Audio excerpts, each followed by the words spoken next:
It's unbelievable to me. You watch Bill Clinton, I couldn't believe what I was watching. He's talking about taxing the rich. The man is rich beyond belief. He became so wealthy after the presidency. He hangs around only with billionaires. Billionaires. And you think he means a word he said? How could he mean a word he said? Let's put it to you this way. When Bill Clinton flies around to his events or to his celebrations, parties, whatever he goes to, does he fly on a Gulfstream, do you think? Or does he ride a bicycle?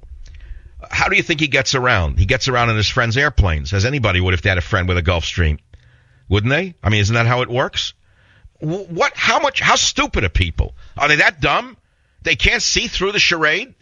Well, I guess not. When a true genius appears, you can know him by this sign, that all the dunces are in a confederacy against him.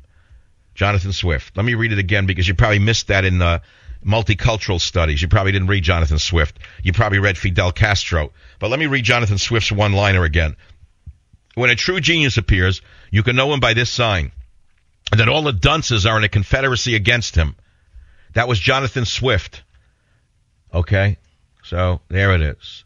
There it is. What do you want to talk about? I'm having a good time. I actually am not watching C-SPAN today.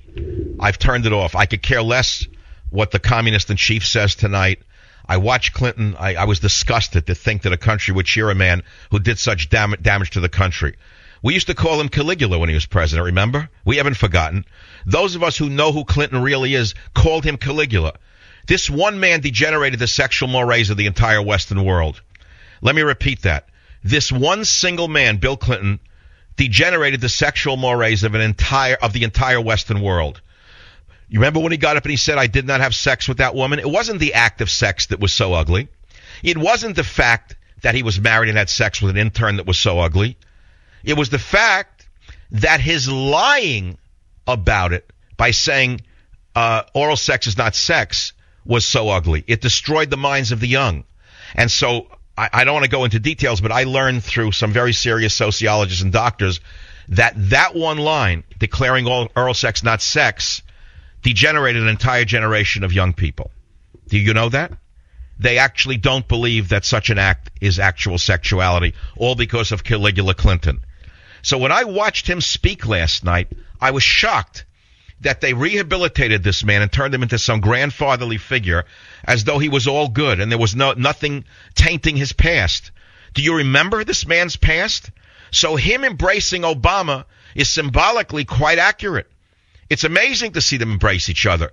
But the liberals are so whacked out with their own belief system that they think most of the world loves Bill Clinton.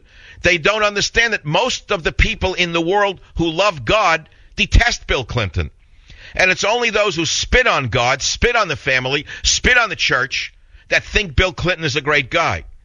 They don't understand the bigger world. They live in their own world. So after that, I decided not to watch this anymore.